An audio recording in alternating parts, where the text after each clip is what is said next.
El Señor esté con ustedes. Proclamación del Santo Evangelio según San Lucas. En aquel tiempo estaba Juan el Bautista con 2 de sus discípulos, y fijando los ojos en Jesús que pasaba, dijo: «Ese es el Cordero de Dios». Los 2 discípulos, al oír estas palabras, siguieron a Jesús. Él se volvió hacia ellos y, viendo que lo seguían, les preguntó: «¿Qué buscan?». Ellos le contestaron: «¿Dónde vives, Rabí?». Rabí significa maestro. Él les dijo: «Vengan a ver». Fueron pues, vieron dónde vivía y se quedaron con él ese día. Eran como las 4 de la tarde. Andrés, hermano de Simón Pedro, era uno de los 2 que oyeron lo que Juan el Bautista decía y siguieron a Jesús. El primero a quien encontró Andrés fue a su hermano Simón y le dijo: «Hemos encontrado al Mesías», que quiere decir el ungido. Lo llevó a donde estaba Jesús y éste, fijando en él la mirada, le dijo: «Tú eres Simón, hijo de Juan. Tú te llamarás Kefas», que significa Pedro, es decir, roca. Palabra del Señor.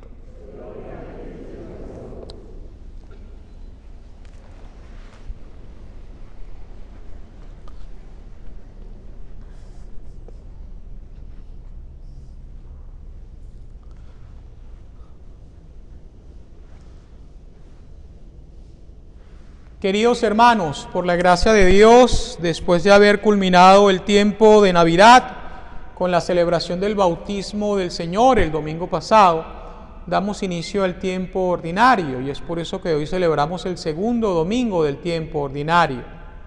Es una nueva oportunidad que el Señor nos concede para acercarnos a Él, para configurar nuestra voluntad con su voluntad, para crecer en santidad y alcanzar la gloria del cielo.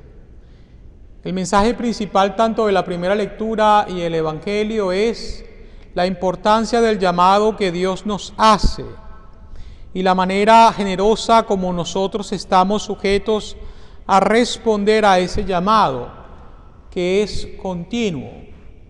Dios nos hace llamados dentro de otros llamados, porque Dios es un Dios en acción, en movimiento, y quiere que nosotros también lo seamos. La primera lectura ha sido tomada del primer libro de Samuel. Sin embargo, antes de hablar un poco de lo que la lectura en sí nos dice, vamos a volver un poco al pasado. Recordemos que Samuel es hijo de Ana, una mujer que por años sufría por no poder tener descendencia. Ella oraba con insistencia pidiendo a Dios la gracia de la maternidad. Y Dios finalmente le concede esa bendición. Ella concibe a Samuel, pero también hace una promesa, y la promesa es que en el momento oportuno llevará a Samuel al templo para que sea consagrado a Dios y lo sirva durante toda su vida. La importancia de la fe de una mujer, la misericordia de Dios en responder a esa oración, y las maravillas que Dios puede hacer con ese hijo que el Señor le concede. También la fidelidad de ella en el cumplimiento de lo que promete. Es así como, llegado el momento, Ana lleva a Samuel y se lo deja a encargo del sacerdote Elí, quien va a llegar a ser como un padrino de Samuel. Eventualmente le enseñará a responder a Dios cuando éste le llama. Vemos entonces la importancia, queridos hermanos, del aspecto sagrado de la vida. Dios da la vida, Dios solo quita la vida. La vida es torpedeada en nuestro tiempo actual por muchas amenazas. Y una de ellas, obviamente, el aborto. Muchas personas dicen que el aborto es un derecho que tiene la mujer, Sin embargo, realmente no lo es, porque hay dos personas involucradas y a una se le está impidiendo ejercer su derecho a vivir, y es el niño que se encuentra en su vientre. Es por eso, queridos hermanos, que debemos nosotros hacer escuchar nuestra voz, defender la vida en todo momento, tanto la nuestra como la de los demás, sabiendo que Dios tiene un plan con cada uno de nosotros y por eso debemos respetarnos, para que sea Dios el que nos llame a su presencia en el momento que Él considere oportuno. Pero vemos entonces, repito, en el pasaje de la lectura de hoy, cómo Samuel escucha una voz que lo llama por su nombre, pensando que es Elí va con él. Elí se sorprende y le dice: no soy yo el que te ha llamado. Pero al final, cuando Elí se da cuenta, después de 3 ocasiones, le dirá cómo Samuel debe responder, ya que es el Señor el que lo llama. Y cuando finalmente el Señor vuelve a llamar a Samuel, éste dirá: habla, Señor, que tu siervo escucha. Qué importante es que Elí pudo ser un instrumento de Dios para acercar a Samuel al Señor. Es bonito que pensemos nosotros cuántos instrumentos Dios ha usado a lo largo de nuestra vida para acercarnos a Él. Debemos ser agradecidos pues con esos instrumentos y también sentir el compromiso de ser también nosotros instrumentos que ayuden a que otras personas puedan acercarse a Dios para conocerle, amarle y servirle. La segunda lectura ha sido tomada de la primera carta del apóstol San Pablo a los Corintios.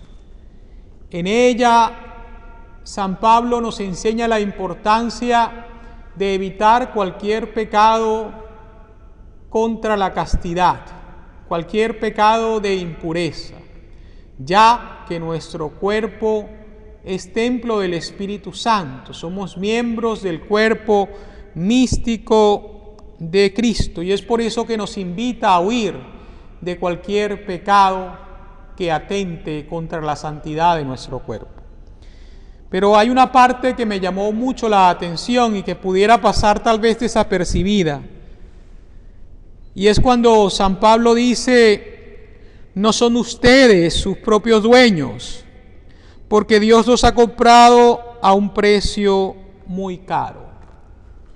Nuestro cuerpo realmente no nos pertenece, le pertenece a Dios, quien es el que nos los ha dado. Jesús pagó en la cruz con su sangre por cada uno de nosotros.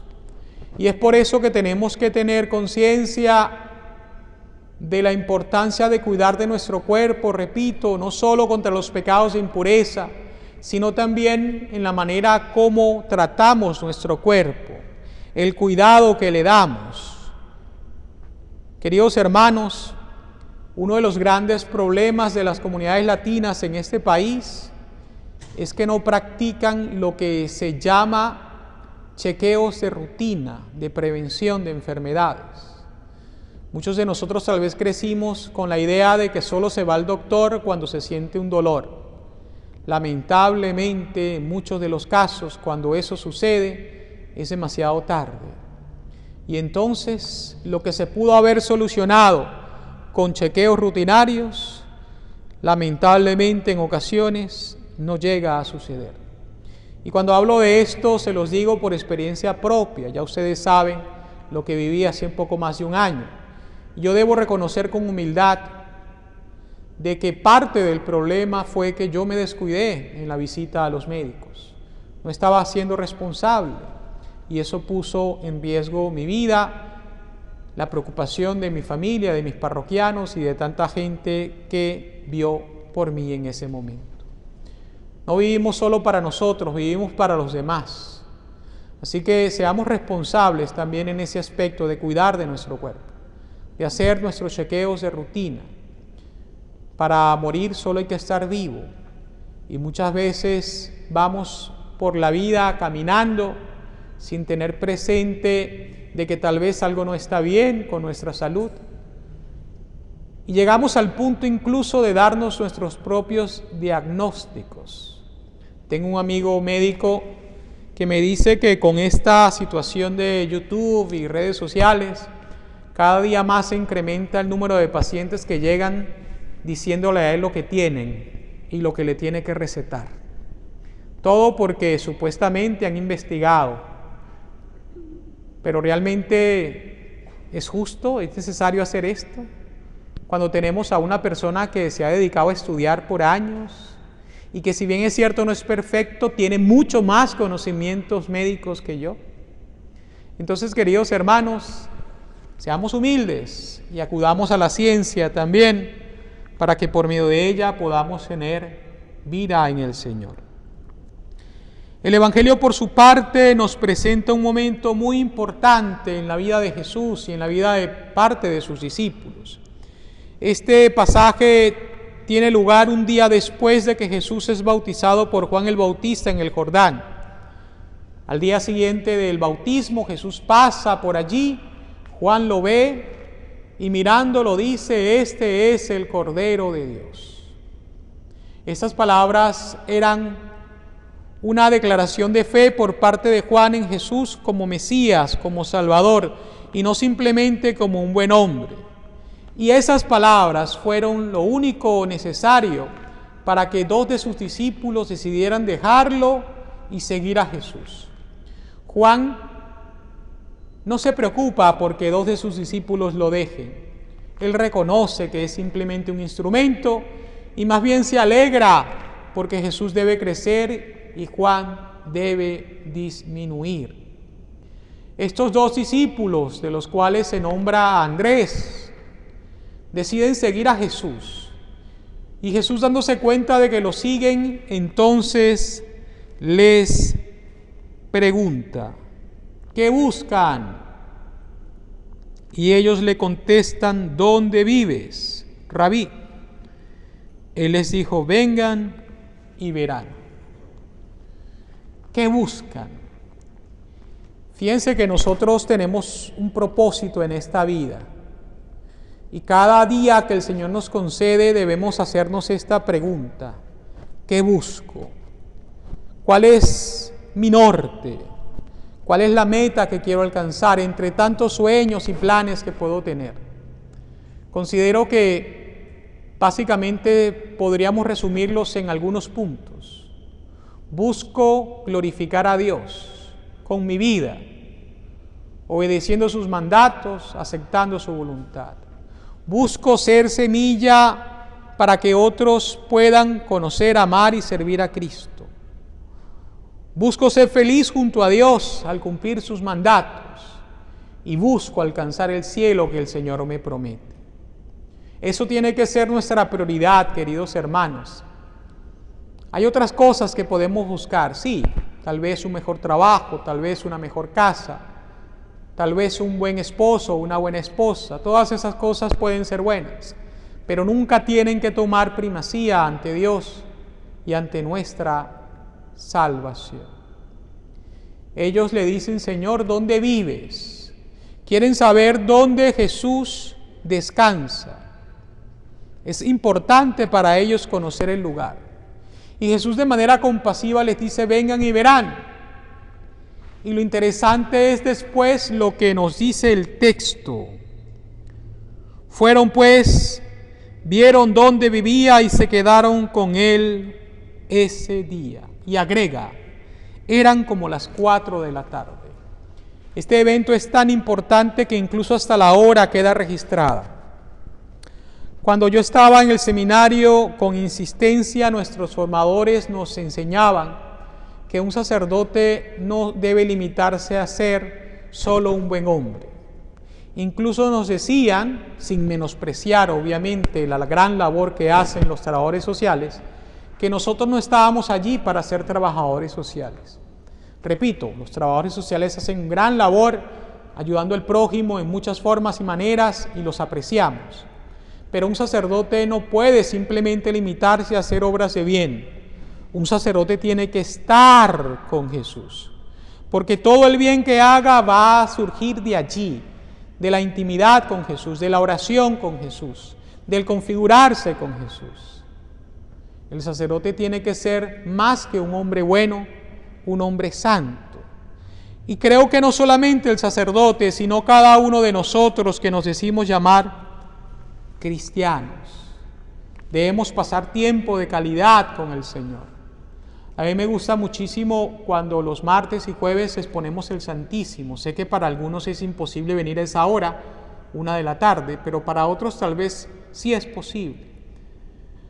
Ver a las personas que participan en adoración de una manera silente, de una manera fiel, sabiendo que allí está el Señor de los señores, el amor de los amores. Debemos fortalecer esta relación de amor y fidelidad con el Señor.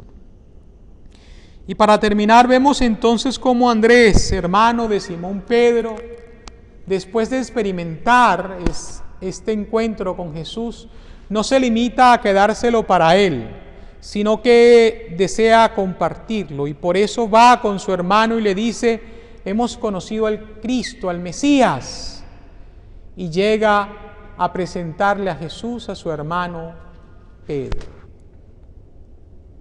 Queridos hermanos, cuando nosotros nos enamoramos del Señor, nosotros sentimos el deseo de compartir esa buena nueva con los demás. Ese tiene que ser nuestro norte. Hay una persona que participa en un movimiento de la iglesia, no voy a decir cuál, pero es un movimiento muy bueno que ha hecho mucho bien en la Arquidiócesis de Miami y a otros lugares del mundo. Y esta persona, después de que se encontró con el Señor por medio de este movimiento, ha sido capaz de traer a muchas otras personas al Señor. Pero al inicio, cuando fue invitado a participar, él se mostraba renuente a esta invitación. Pero la persona que lo invitaba nunca desistió. Este señor es de República Dominicana. Y este amigo se le acercaba y le decía: Plátano, te tengo una invitación, participa de este retiro.